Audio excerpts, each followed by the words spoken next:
Alhamdulillah, nahmaduhu wa nasta'inuhu wa nastaghfiruh wa na'udzu billahi min syururi anfusina wa sayyiati a'malina. May yahdihillahu fahuwal muhtadi wa may yudlil falan tajida lahu waliyyan mursyida. Asyhadu an la ilaha illallah wahdahu la syarika lah wa asyhadu anna Muhammadan 'abduhu wa rasuluh. Allahumma shalli wa sallim wa barik 'ala nabiyil huda wa 'ala alihi wa ashabihi wa man walaha, amma ba'd. Saudaraku jamaah salat subuh Masjid Baitur Rahman yang dirahmati Allah Subhanahu wa taala. Alhamdulillah, pada pagi hari ini Allah Subhanahu wa taala masih beri kita kesempatan untuk berjumpa, bersilaturahim setelah kita melaksanakan salat subuh berjamaah. Allah izinkan kita belajar bersama. Hari ini kita berbicara tentang sosok Nabi Ibrahim alaihissalam dari satu sisi kehidupan yang tidak sering diungkapkan, yaitu tentang kebohongan Nabi Ibrahim alaihissalam. Karena ini adalah ilmu tingkat tinggi, ya. Takut disalahgunakan bapak-bapak itu. Jadi kita harus berikan beberapa pengantar dulu. Ya, kasihan nanti para istri jadi korban gitu.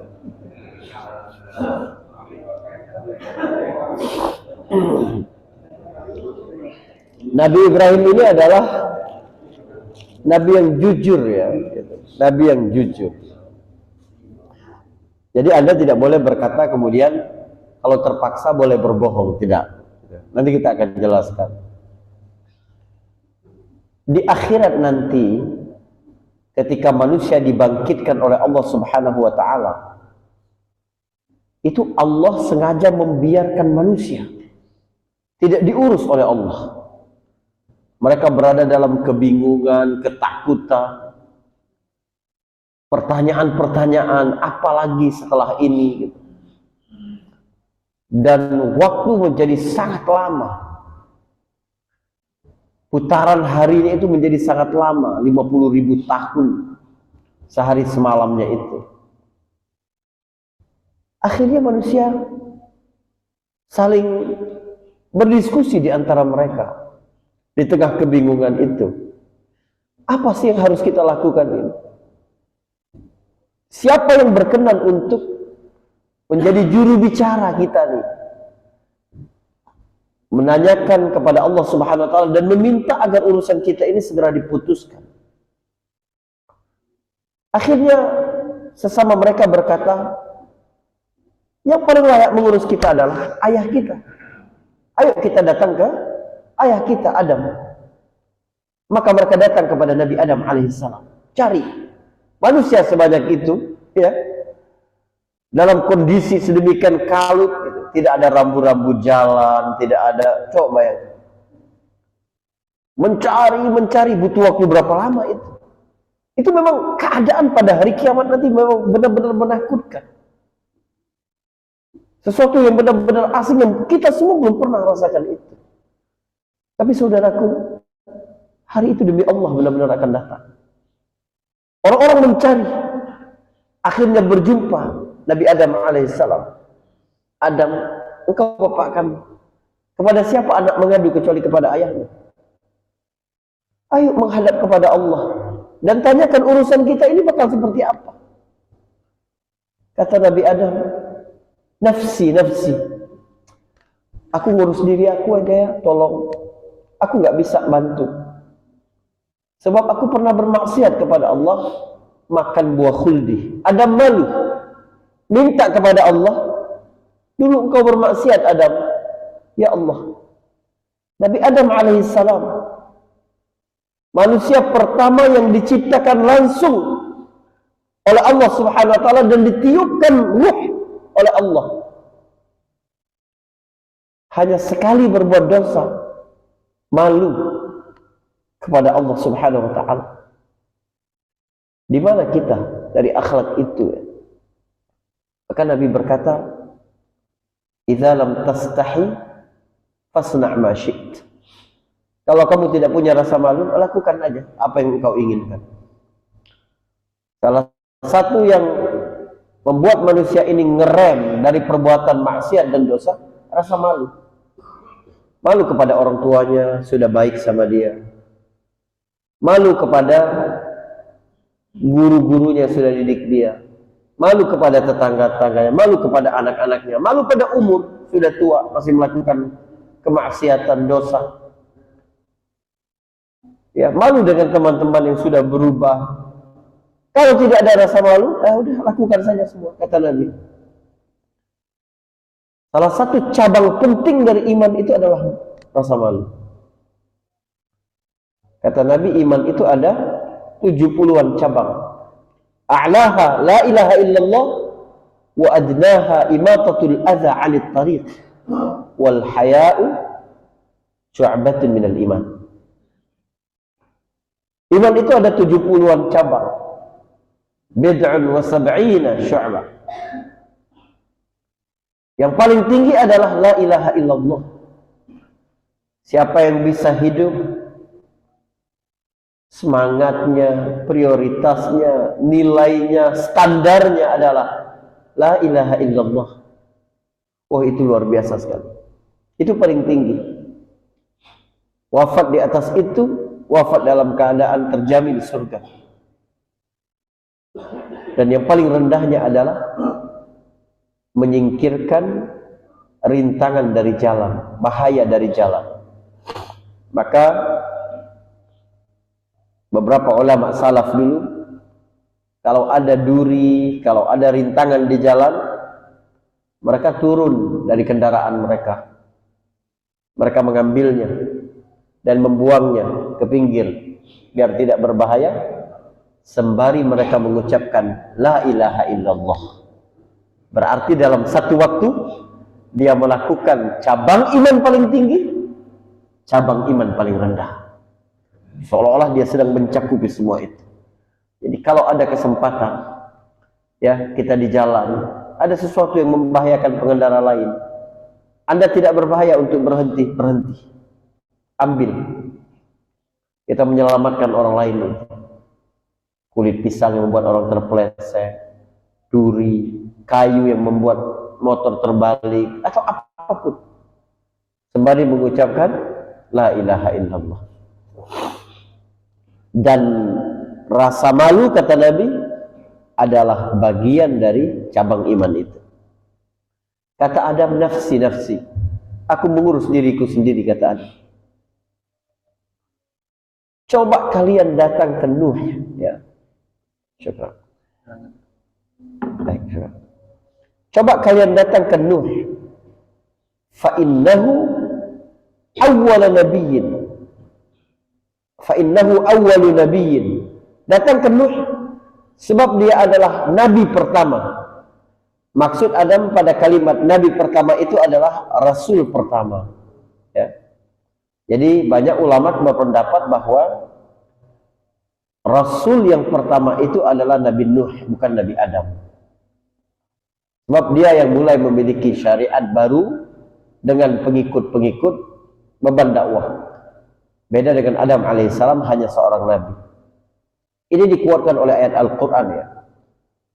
Inna arsalnaka kama arsalna Nuhan wan nabiyyina min ba'di. Muhammad, kami sudah mengutus engkau menjadi rasul sebagaimana kami mengutus Nuh dan nabi-nabi setelahnya. Kalau Adam juga rasul, apa yang menghalangi Allah untuk berkata kama arsalna Adama wan nabiyyina min ba'di? Tapi Allah sebutkan Nuh alaihissalam. Apapun itu tidak mempengaruhi keimanan kita. Artinya tidak penting untuk kita ta'ammuk, memperdalam dalam urusan-urusan yang tidak ada hubungannya dengan keimanan kita.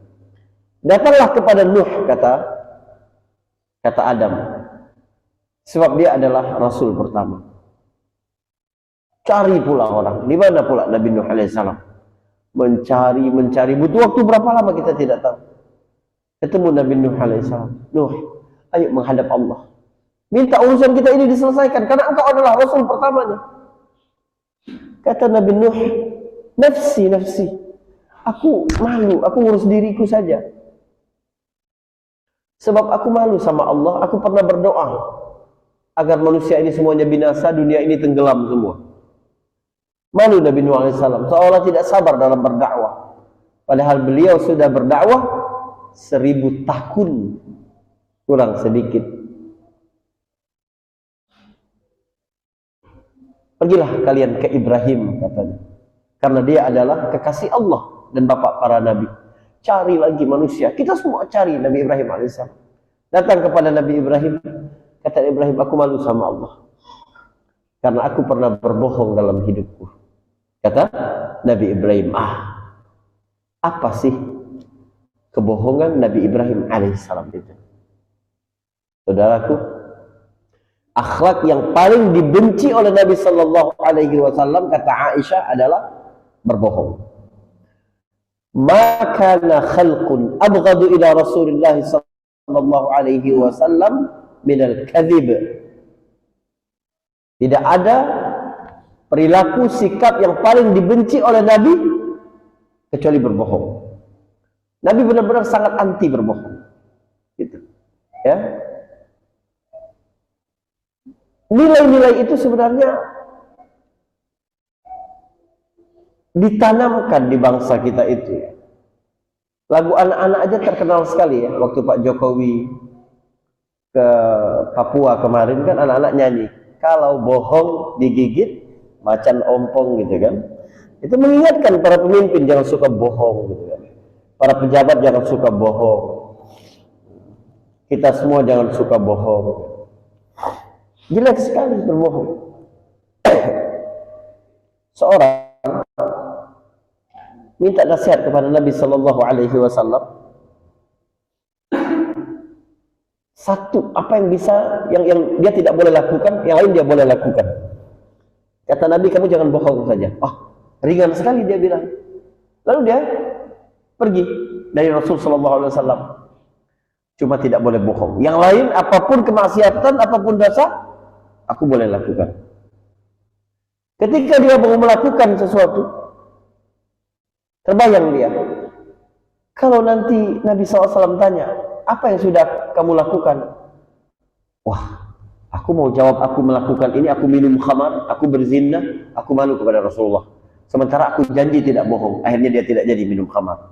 Akhirnya dia tidak jadi berzina. Akhirnya dia tidak jadi mencuri. Akhirnya dia tidak jadi. Seolah-olah induk dari segala keburukan dan dosa itu adalah bohong. Manusia kalau sudah ringan untuk berbohong, maka ringan bagi dia untuk melakukan keburukan-keburukan yang lain. Bohong itu pengaruhnya besar sekali. Secara kesehatan pun bohong itu berbahaya ya. Kita itu diciptakan oleh Allah Subhanahu wa taala dengan keharmonian yang luar biasa. Ada miliaran syarat yang bekerja di dalam diri kita ini.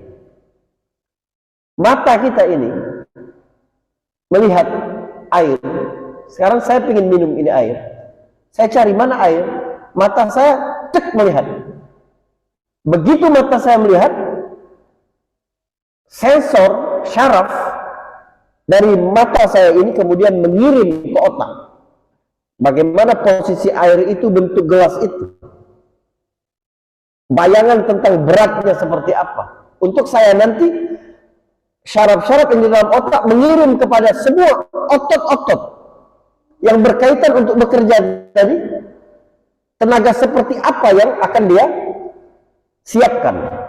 Kita kan pernah misalnya mau ngangkat sesuatu yang kita kira berat, tiba-tiba ringan. Begini enggak? Tidak.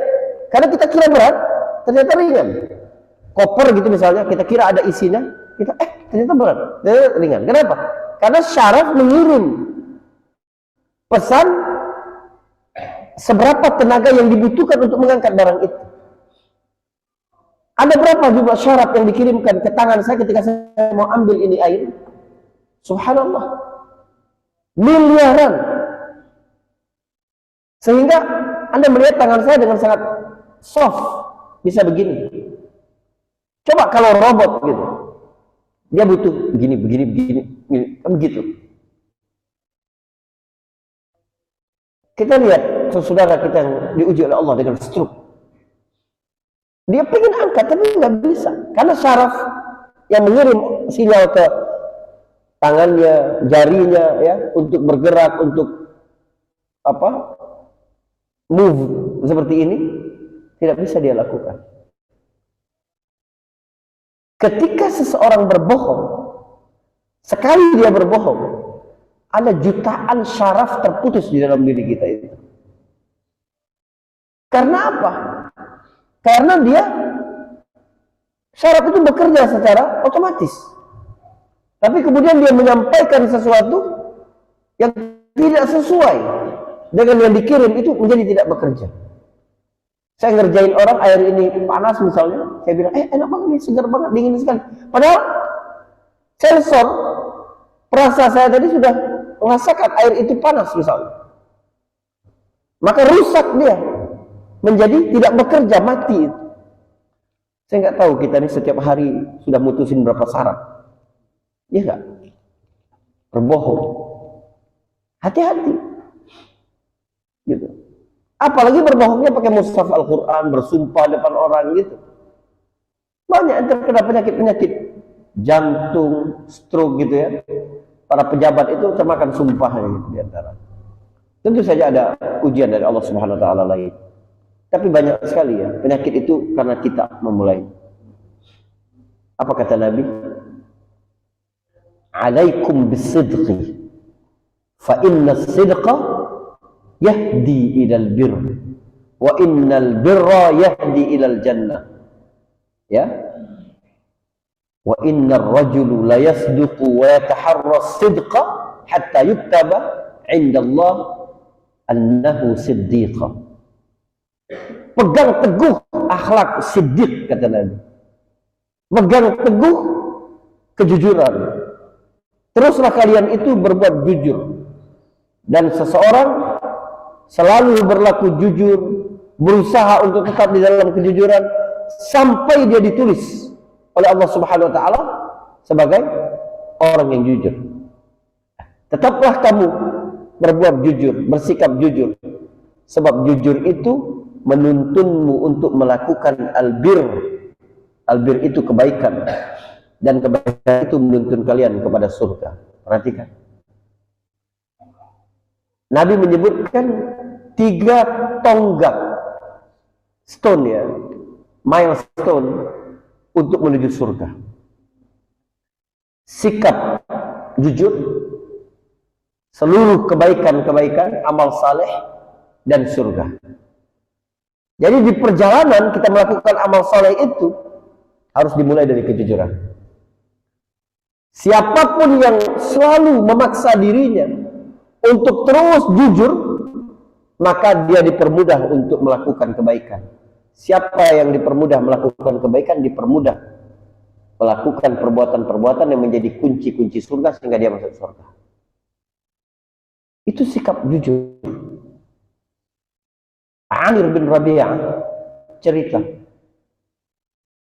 ibuku manggil aku waktu di rumah kami, waktu Rasulullah sedang ada di rumah kami.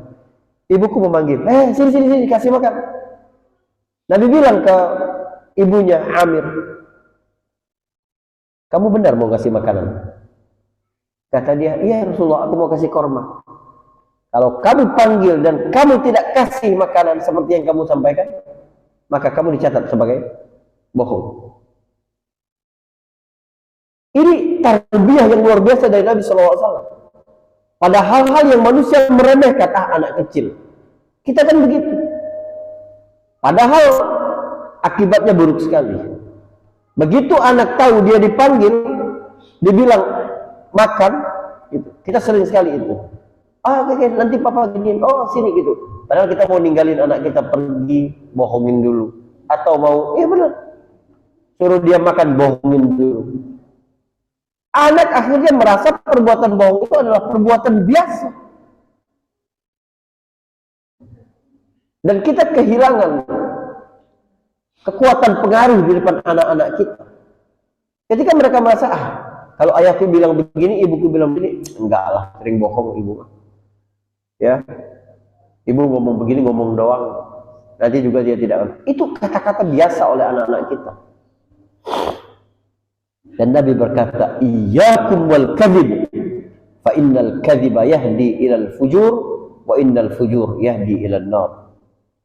Jauhi oleh kalian sifat bohong. Sebab bohong akan menuntunmu melakukan kedurhakaan kepada Allah. Kedurhakaan itu menuntun kalian kepada neraka. Subhanallah. Ini satu yang harus kita ingatkan terus dalam diri kita.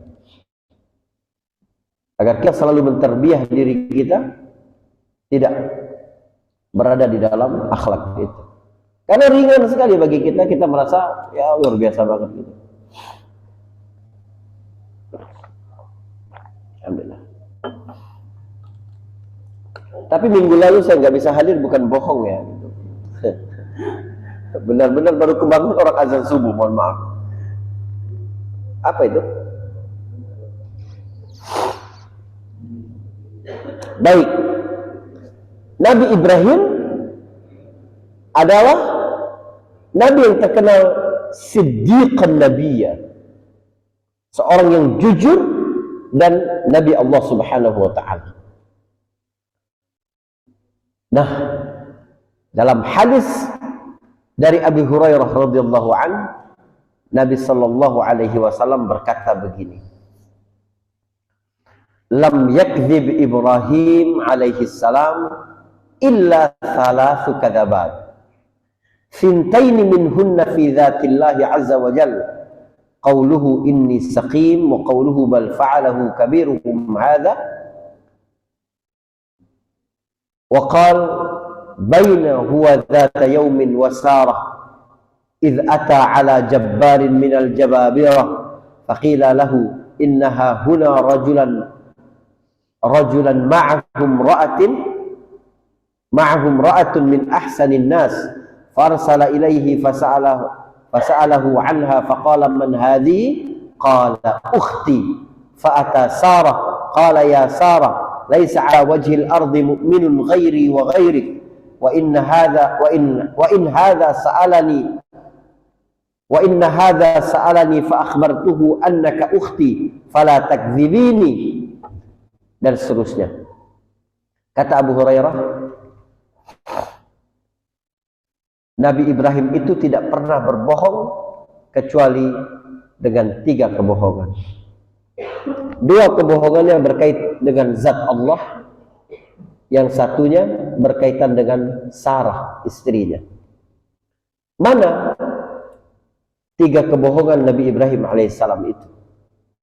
Yang pertama adalah Allah rekam di dalam surat As-Saffat ayat 89. Ketika orang-orang di Babilonia, jadi Nabi Ibrahim itu berasal dari kota Ur. Ur itu sekitar 70 km di sebelah selatan Babilonia, Babil, di Irak. Nabi Ibrahim merantau ke sana ya. Lalu dia tinggal di Babilonia. Di situ kebudayaan pagan menyembah berhala itu sangat besar. Mereka setiap tahun punya festival Tuhan, gitu. Kayak PRJ begitu, tapi festival ketuhanan. Jadi ada satu hari, saudara, mereka paginya pergi ke lapangan padang yang luas, mereka berpesta di situ, bersenang-senang.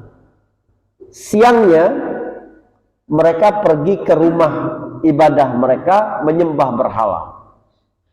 Nabi Ibrahim pagi-pagi diajak oleh orang-orang di penduduk kampung itu, ayo kita ikut berpesta, merayakan perayaan berhala ini. Padahal Nabi Ibrahim sudah terkenal selama ini mengkritisi, apa sih yang kalian sembah ini? Kenapa tidak bisa melihat, tidak bisa mendengar, tidak bisa mendatangkan? Selalu disinggung-singgung oleh Nabi Ibrahim. Sehingga orang-orang juga mulai gerah dengan Nabi Ibrahim alaihissalam.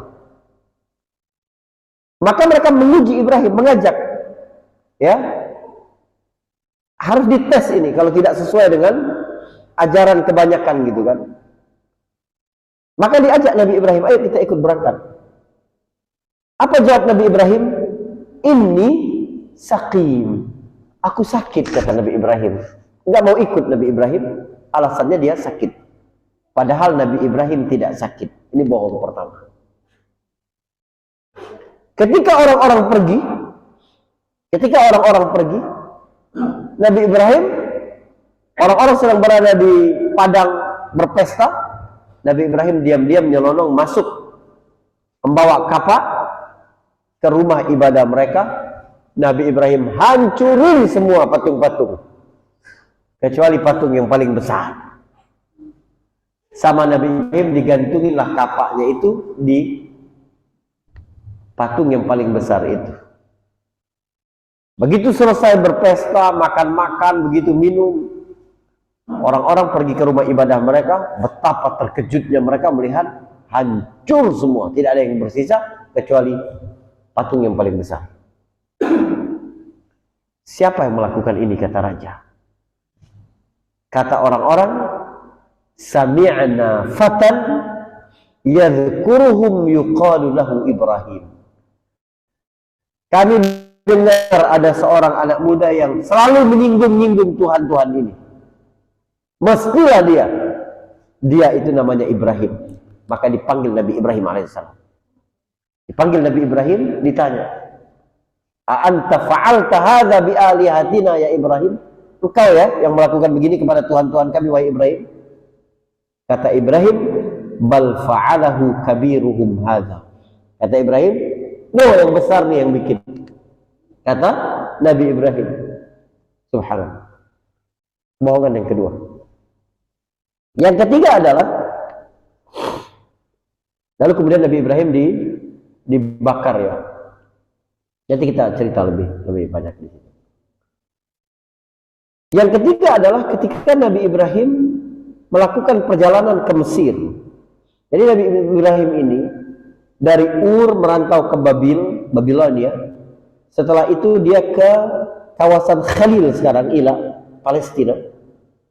Setelah itu dia merantau lagi ke Mesir, pergi ke Mesir dia. Ya, suka jalan-jalan Nabi Ibrahim ini. Jadi dia ke Mesir. Saat itu Mesir sedang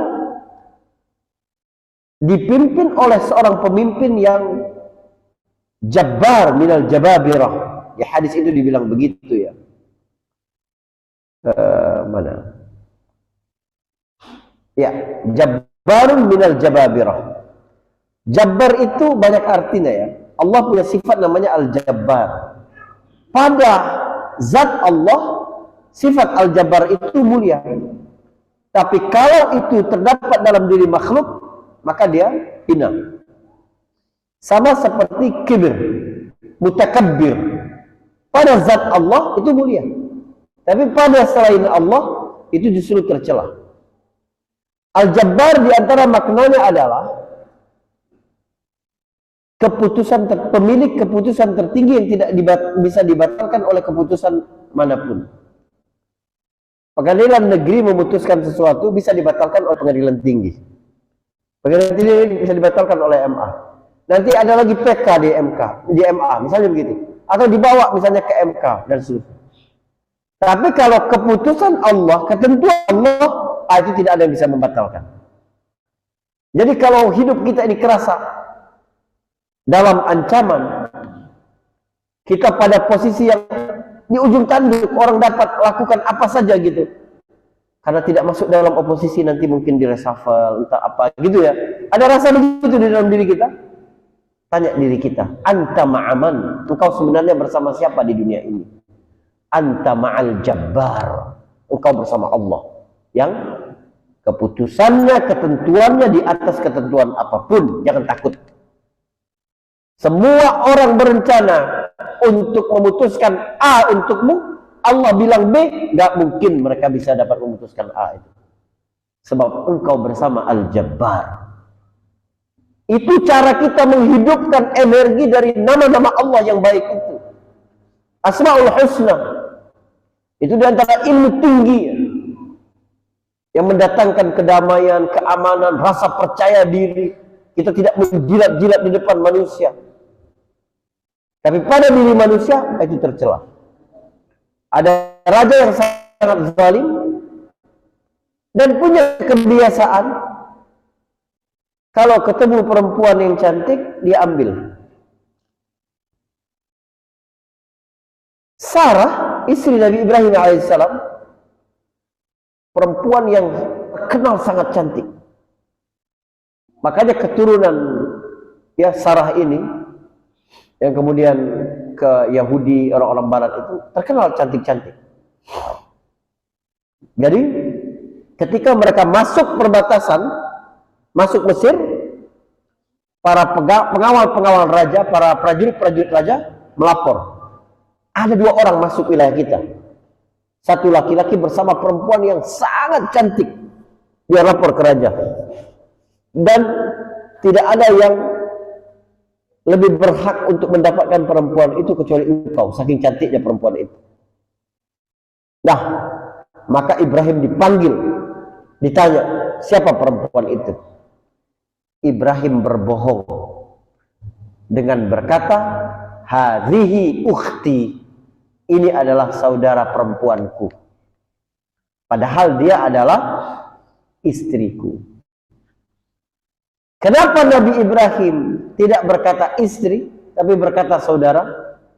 Sebab ini masalah mengancam nyawa.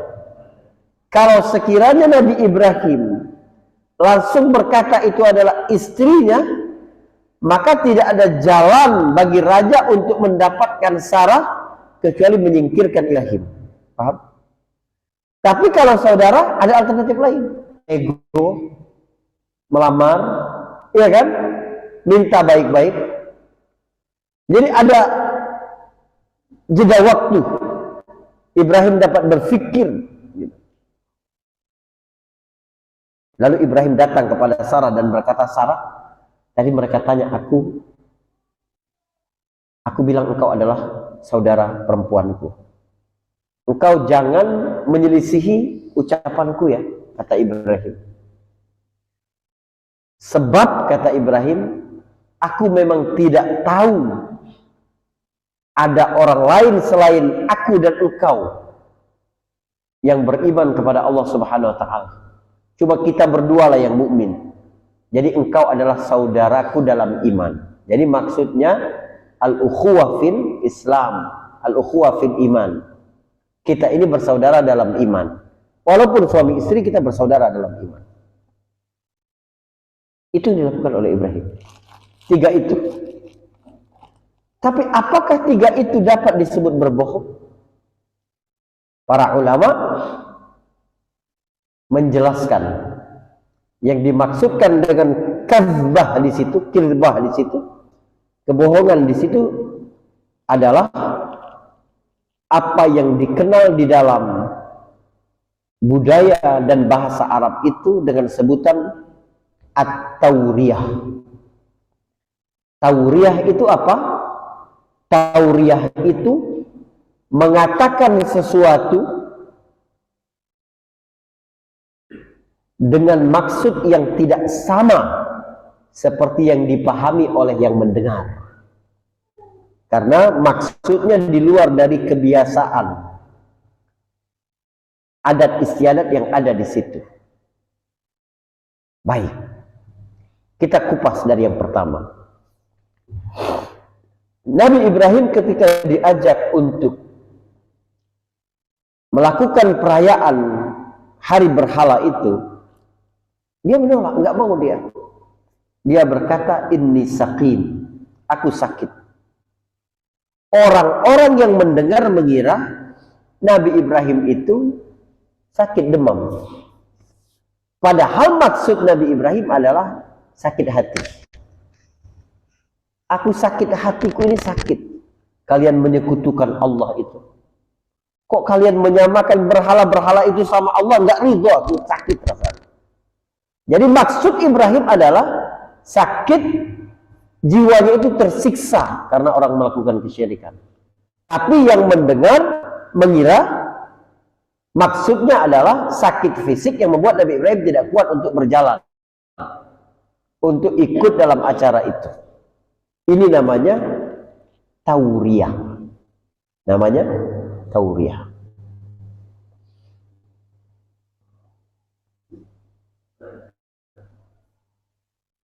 Saya tak nyampe ini ya. Bapak-bapak tolong jangan salah gunakan. Benar. Jangan salah gunakan. Ada seorang alim berdiri di depan rumahnya, sedang berdiri begitu tiba-tiba ada orang berlari ketakutan. Berlari. Lalu orang itu begitu di dekat dia berkata, tolong selamatkan aku, ada orang yang mau membunuhku. Maka oleh orang alim itu, kau bersembunyi di balik dinding rumahku itu. Dia pun bersembunyi. Orang alim itu masih berdiri di situ. Begitu dia melihat yang mengejarnya datang dan mendekat ke arah dia, dia mundur selangkah dari tempat dia berdiri sebelumnya. Dia mundur selangkah aja.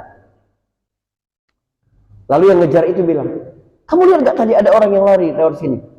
Kata orang itu, sejak aku berdiri di sini, aku gak lihat orang lain kecuali engkau. Senang banget dapat ilmu ini bapak-bapak.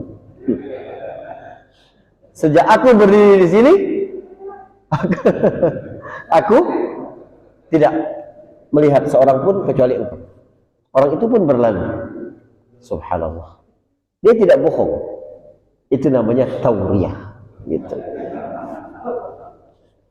Bapak pergi ke dua tempat, istri tanya, dari mana? Dari Indomaret. Gitu. Memang benar ke Indomaret, tapi sebelumnya itu nggak tahu kita. Itu bohong. Itu tidak bercerita ya, baik. Abu Bakar As-Siddiq radhiyallahu anhu pernah dengan Nabi begini. Enggak berbahaya lah ibu-ibu ya, insya Allah ya temanya. Oke, baik. Bahaya. Baik. Abu Bakar dan Rasulullah ingin mencari informasi kafilah dagang Quraisy yang dipimpin oleh Abu Sufyan sudah lewat belum rute biasa. Jadi mereka melewati rute sebelah barat Madinah arah ke dekat Laut Merah itu. Itu rute orang-orang Quraisy kalau pulang ke Mekah. Nabi setelah 2 tahun di Madinah itu mengalami kesulitan ekonomi yang luar biasa sampai Nabi kemudian memutuskan kita harus ambil deh aset kita yang tertahan di Quraisy. Maka caranya adalah nggak mungkin datang ke Quraisy, itu berisiko sekali. Kita mencegat kafilah dagang karena itu harta orang Quraisy semua. Cuma dititipkan ke beberapa orang yang dipimpin oleh kafilah dagang itu oleh Abu Sufyan. Kami mau minta hak kami saja. Harta kami, aset kami, dagang kami yang sebelumnya kalian nggak boleh ambil karena di antara sahabat yang berhijrah itu banyak sahabat-sahabat konglomerat, para bisnismen. Orang Quraisy itu takut kalau sekiranya mereka ini pindah dari Mekah dan aset mereka dibawa keluar akan mengganggu ekonomi. Ingat peristiwa 98 ketika warga keturunan Chinese pindah ke Singapura, kemudian transfer dana mereka, membawa aset mereka pergi ke Singapura. Itu memperburuk keadaan itu. Ya, gitu. Alhamdulillah Anda ini sangat nasionalis gitu ya kan. Sangat cinta Indonesia gitu. Nggak bawa asetnya keluar karena nggak ada asetnya gitu.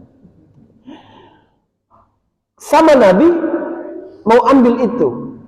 Maka Nabi dan Abu Bakar pergilah ke rute yang paling dekat dari kota Madinah. Abu Bakar dan Nabi mengintip. Ternyata ada orang tua di situ. Ada orang. Abu Bakar bertanya, udah lihat belum kalian kafilah dagang Quraisy yang biasa lewat sini sudah lewat apa belum? Orang tua itu langsung curiga. Ini kalau bukan perampok gitu, begal, pasti ada maksud buruk, ingin mencegat kafilah dagang itu. Maka orang tua itu berkata, kalian ini siapa dan dari mana? Man antuma wa min aina kuma? Kalian berdua ini siapa dan dari mana? Apa kata Abu Bakar As-Siddiq? Abu Bakar berkata, nahnu min ma. Ada kabilah yang tidak jauh dari situ, namanya kabilah Ma. Ma itu dalam bahasa Arab artinya air. Tapi dia Ma di situ adalah nama kabilah. Abu Bakar berkata, kami dari air. Orang tua itu mengira, oh memang orang dekat sini, mungkin mereka mau dagang, mau jual bakwan, jual apa gitu, kafilah lewat gitu ya. Mereka cuma orang mak sini. Padahal maksud Abu Bakar adalah kami ini manusia berasal dari air. Ya, Al-Quran bilang semua makhluk hidup itu juga dari air. Jadi Abu Bakar berkata, nahnu min ma. Yang dipahami orang tua lain, maksud Abu Bakar lain. Terus siapa ini? Nunjuk Nabi Muhammad SAW. Kata Abu Bakar, oh ini penunjuk jalanku. Dikira orang tua itu Nabi ahli ya membaca jalan rute di padang pasir. Karena dulu ini profesi yang terkenal juga. Padahal maksud Abu Bakar adalah ini adalah yang menunjukkanku jalan kebenaran. Bukan jalan di padang pasir, bukan. Tapi jalan kebenaran. Itu namanya tauriyah. Paham? Yang kedua adalah ketika Nabi Ibrahim diadili. Nabi Ibrahim berkata ketika ditanya, engkau yang melakukan ini Ibrahim? Kata Nabi Ibrahim, yang paling besar nih yang melakukan.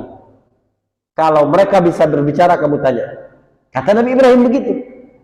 Ada dua penjelasan. Yang pertama adalah ini bukan tauriyah, tetapi syarat. Nabi Ibrahim berkata, pasti yang menghancurkannya adalah yang besar, kalau berhala-berhala ini dapat berbicara. Ibrahim bilang begini ya, yang besar nih yang berkata, kalau mereka ini bisa ngomong, kamu tanya. Seolah-olah yang dipahami oleh pendengar adalah, Nabi Ibrahim suruh mereka bertanya, kalau mereka bisa jawab. Padahal kalimat kalau mereka bisa berbicara itu adalah satu rangkaian dengan yang besar ini yang melakukan kalau semua ini bisa berbicara.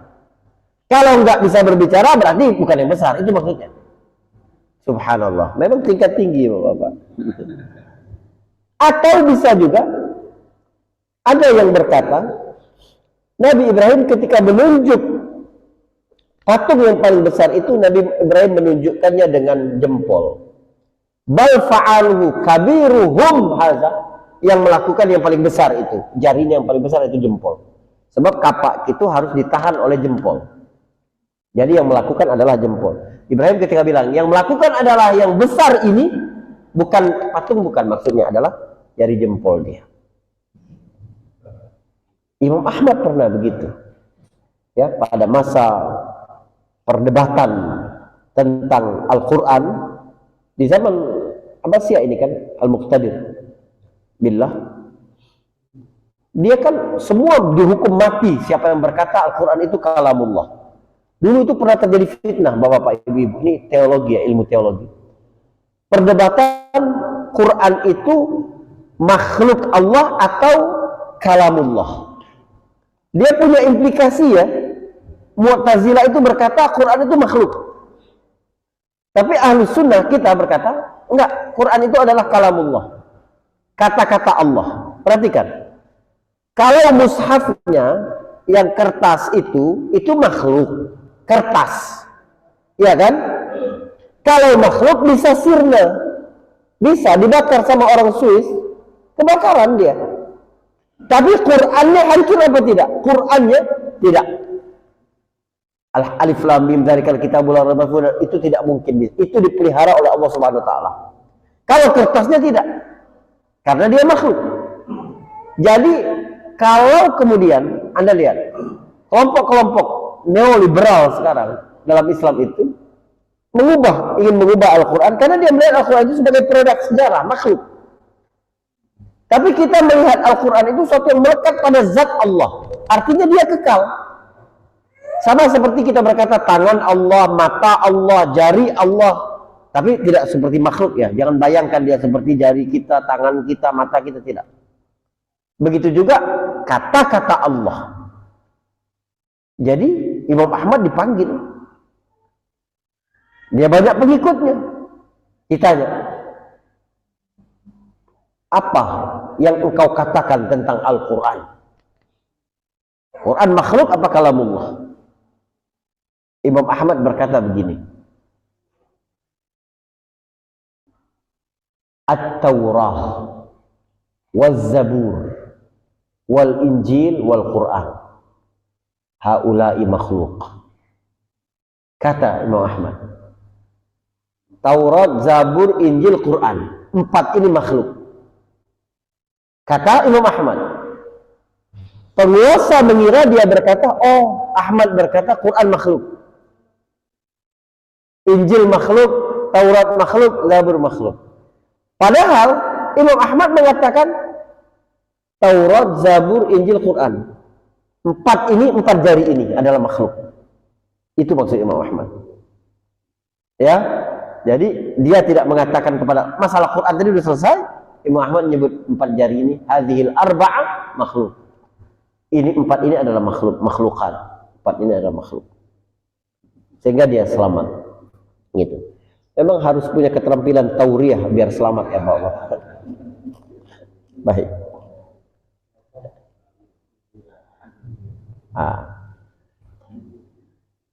Jadi yang ketiga adalah bohong Nabi Ibrahim itu berkenaan dengan Sarah tadi.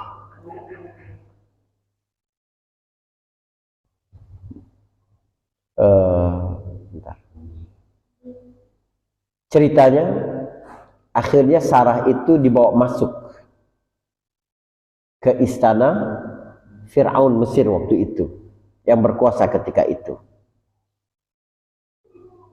Ketika dibawa masuk, Nabi Ibrahim itu sholat, berdoa kepada Allah untuk melindungi istrinya.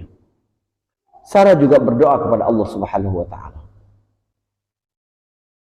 Dalam riwayat Israiliyat, ya, Nabi Ibrahim itu dibuka tabirnya sehingga dia melihat apa yang terjadi di dalam istana, supaya Nabi Ibrahim tenang bahwa istrinya itu tidak disentuh sedikit pun oleh raja yang zalim itu. Sang raja mencoba meraih Sarah, ya, dalam riwayat dari Abu Hurairah itu.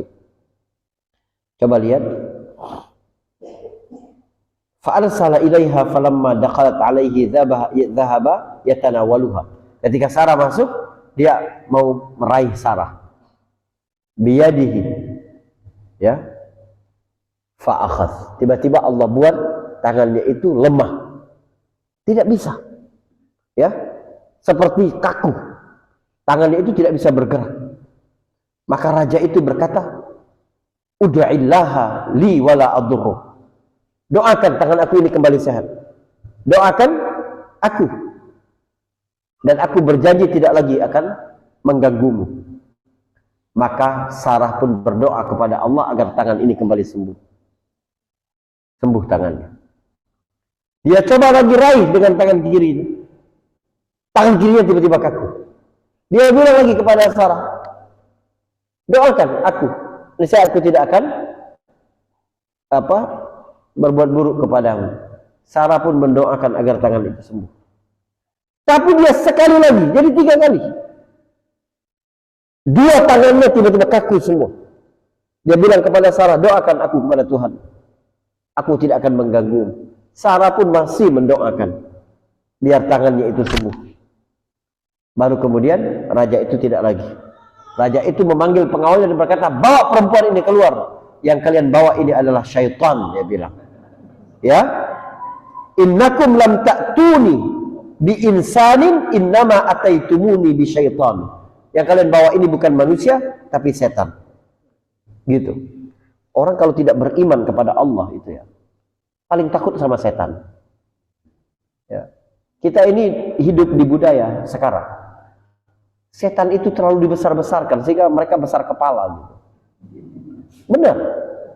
Sahabat-sahabat dulu kalau cerita setan itu, makhluk-makhluk kecil, pernah mereka memeliharkan diri mereka, kami tendang lari mereka semua. Jadi sebenarnya setan itu takut sama kita. Bukan kita yang takut, gitu. Tapi kalau dibikin-bikin poster, film apa, mereka merasa besar banget sebenarnya gitu. Akhirnya banyak manusia diganggu setan, karena kita mengecilkan diri kita sendiri. Tidak, manusia itu jauh lebih kuat daripada setan. Gitu. Jangan takut antum sama setan gitu. Ya, jangan takut gitu. Tapi gak usah nantang-nantang juga. Gitu. Kenapa Sarah mau mendoakan kebaikan untuk raja ini? Kalau sekiranya Sarah berdoa, ya Allah matikan saja ini raja, mati. Tapi kenapa? Sebab di ruangan itu cuma ada Sarah dan raja. Kalau sekiranya raja mati, Sarah dihukum. Karena dianggap dialah yang membunuh raja. Maka Sarah berpikir begitu. Jadi itu caranya ya.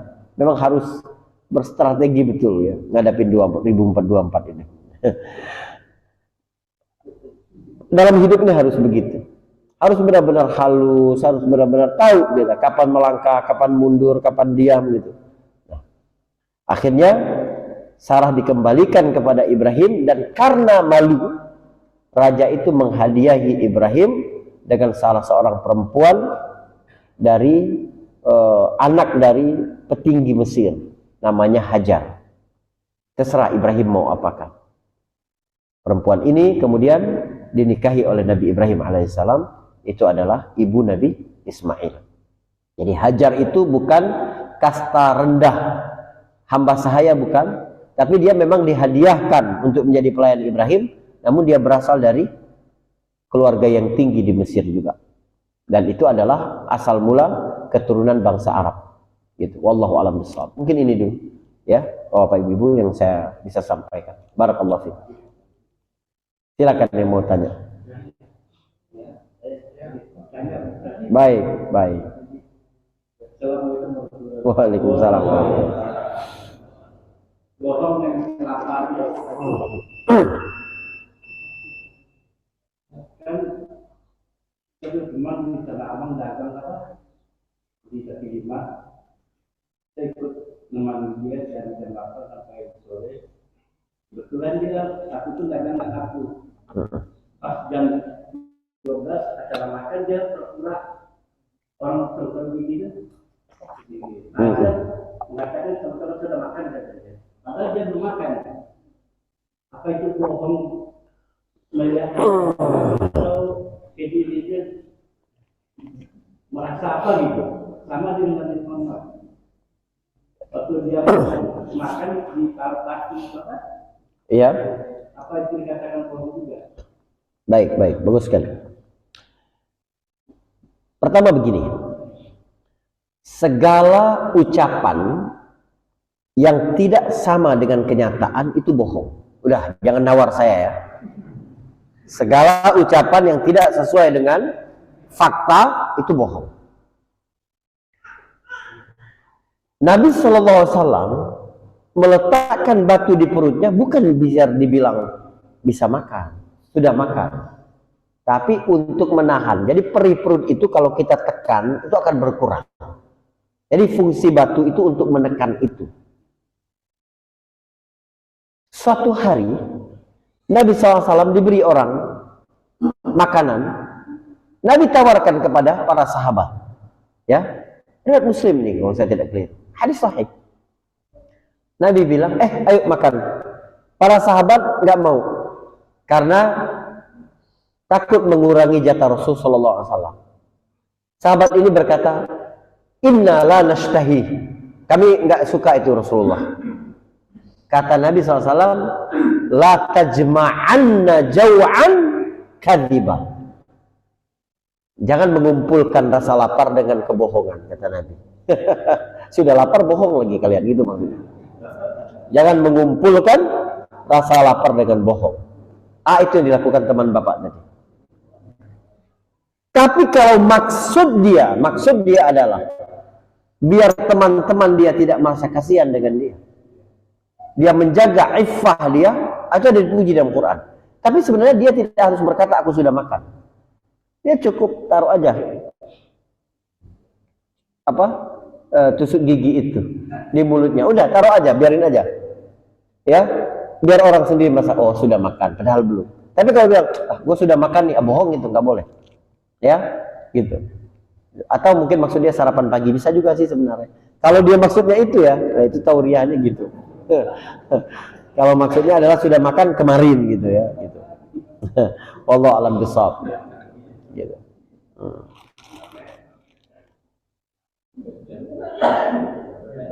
Ya, baik. Saya begini. Kalau sama pedagang juga, saya cegah mereka itu untuk bohong. Kita kadang nawar ke pedagang itu membuat mereka sampai bohong gitu. Kita nawar dengan harga itu sampai pedagangnya bilang, ini modalnya, enggak usah bilang Pak, nanti Bapak bohong. Pokoknya kalau seandainya Bapak rugi, Bapak jangan kasih. Gitu. Kalau memang masih ada untungnya, Bapak mau kasih ke saya, kasih. Kalau enggak. Enggak usah bersumpah. Oh ini harga modalnya aja saya udah ambil 13.000. Jangan. Padahal dia ambil 12.000. Jangan. Waktu dia bilang, oh kita ngambil, enggak usah ngomong Pak, enggak usah. Nanti Bapak bohong. Ya, daripada Bapak bohong berdosa. Pokoknya Bapak kalau merasa ini untung, masih untung dengan tawaran saya, Bapak bisa dapat untung, Bapak kasih. Kalau enggak, ya udah. Bapak enggak usah jual. Gitu. Saya juga enggak mau beli, Bapak rugi, enggak mau. Begitu. Ya, silakan Pak. Waalaikumsalam warahmatullahi wabarakatuh. Biasanya mereka-mereka yang kafir terhadap Nabi itu suka diberikan azab pada satu zaman itu, baik zaman Nabi itu atau Nabi Ibrahim ya, ada Namrud ya, sampai ke Nabi Musa dan Nabi Yunus seperti itu. Nah di zaman perjalanan Nabi yang terakhir itu Nabi Isa dan Nabi Muhammad SAW dengan 2300 sampai menuhankan manusia menjadi Tuhannya. Sampai saat ini tidak ada azab dari Allah Subhanahu wa Ta'ala. Sampai bahkan dosa dunia.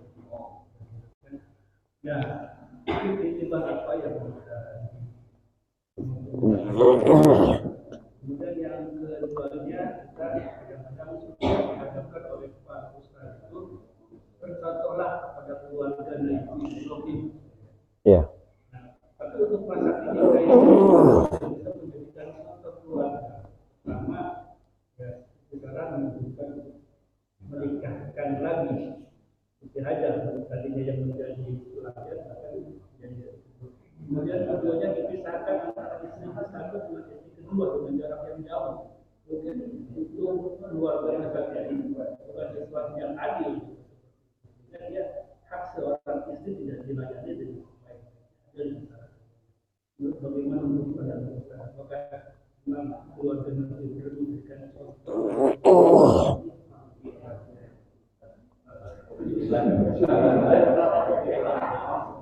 Saya jawab yang kedua dulu deh, ini berat. Ya. Bapak mau contoh Nabi Ibrahim yang poligaminya aja itu kenapa? Padahal contoh yang lain banyak banget gitu ya.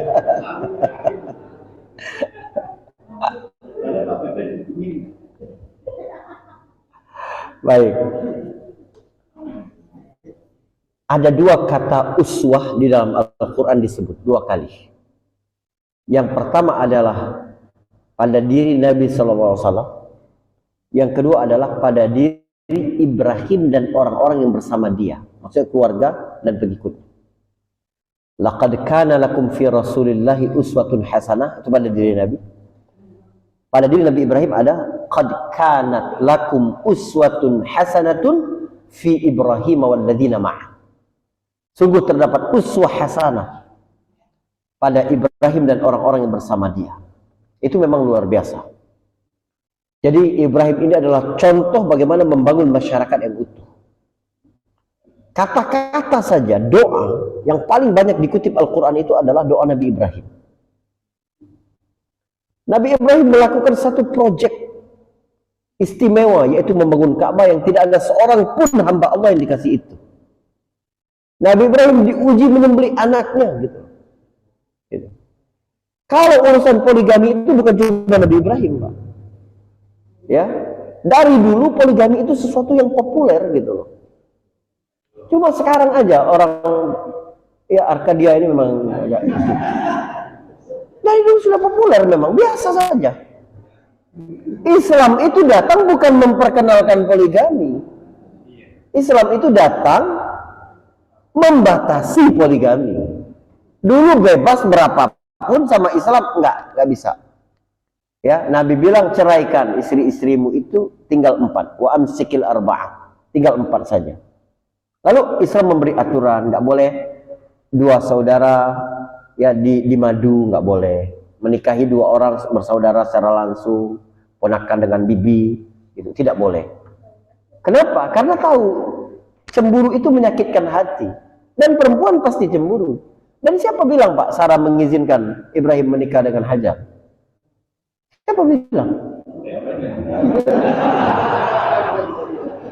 Ya, pasti ada rasa. Dan untuk menghilangkan itulah Allah, diantaranya Allah Subhanahu Wa Taala syariatkan Hajar tinggal berbeda di tempat yang berbeda dengan Sarah itu. Nggak ada perempuan sebaik apapun, ya pasti sakit di madu itu. Itu nggak ada hubungannya dengan keimanan, dengan apa, tidak. Tapi kalau menolak syariat tidak boleh. Menolak syariat tidak boleh. Ada satu waktu nanti Anda akan paham bahwa poligami itu adalah syariat yang sangat mulia. Misalnya begini, ada kasus misalnya. Seorang yang sangat mencintai perempuan, lalu dia menikah dengannya, hidup beberapa tahun terus begitu. Tiba-tiba istrinya ini sakit. Tidak bisa melayani dia, mohon maaf, berhubungan. Sementara pria ini sangat tinggi hasratnya. Dia yakin dia tidak bisa menjaga diri dia kalau dia tidak menikah lagi. Kalau sekiranya tidak ada syariat poligami dalam Islam, ya Allah, berat sekali dia harus menceraikan istri pertama yang sangat dia cintai ini demi dia menjaga tidak terkena dosa zina. Paham nggak? Tapi dengan adanya poligami, ngangguknya begini banget, biasa aja.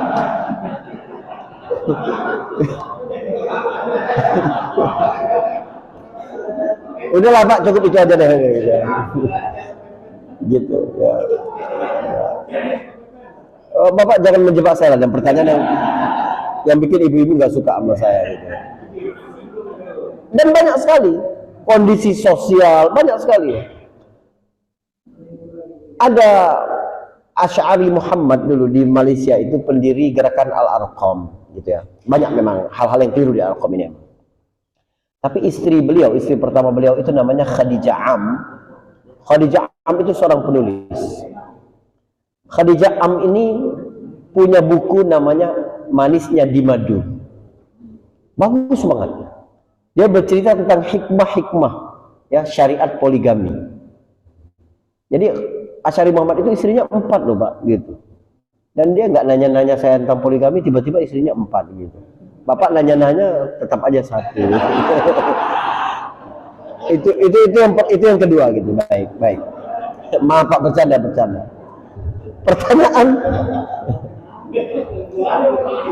Pertanyaan pertama, sebenarnya bukan antara umat Nabi Isa dan umat Nabi Muhammad saja, bukan. Ya, kalau Nabi Isa itu memang dia tidak banyak hidup bersama kaumnya karena dia merantau pergi kemana-mana dan umurnya juga pendek. Nabi Isa kan masih muda, bukan umurnya pendek, dia di dunianya pendek. Waktu mau dibunuh dia diangkat sama Allah Subhanahu Wa Taala. Tidak sempat menikah, tidak sempat ya punya anak begitu. Jadi memang tidak banyak dia berinteraksi dengan kaumnya yang kemudian membuat dia murka, lalu datang hukuman dari Allah Subhanahu Wa Taala. Nabi berkata di antara keistimewaan yang Allah berikan kepada dia. Jadi ada banyak. Kata Nabi, sesuatu yang aku diberikan yang tidak umat lain tidak diberikan. Misalnya umat-umat terdahulu beribadahnya harus di tempat-tempat ibadah. Kalau aku tidak. Wa ju'ilat liyal ardu masjidan wa tahura. Semua permukaan bumi ini bisa bersuci, semua permukaan bumi ini bisa sholat. Itu Nabi. Kemudian apalagi ya? Apalagi ya, aku diutus untuk semua manusia sementara para nabi untuk manusia khusus. Nah, di antaranya lagi umat-umat terdahulu ya datang langsung hukuman murka Allah Subhanahu wa taala kepada mereka sehingga mereka tidak sempat bertaubat. Tapi umat Nabi dibagi kesempatan. Jadi kita ini bukan dibiarkan oleh Allah, bukan ketika melakukan dosa, tapi Allah memberikan kesempatan kepada kita untuk bertaubat.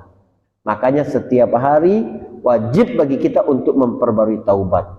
Nabi SAW saja dalam sehari 100 kali, dalam riwayat 70 kali memohon ampun kepada Allah Subhanahu wa taala.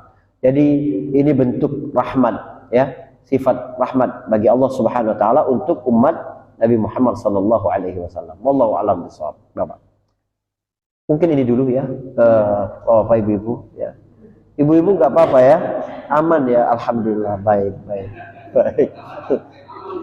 Ntar bilang ke Pak Isal, jangan undang Ustaz Faris lagi ya. Kita tutup dengan doa kafaratul majlis. Subhanakallahumma bihamdika asyhadu an la ilaha illa anta astaghfiruka wa atubu ilaik. Wassalamualaikum warahmatullahi wabarakatuh.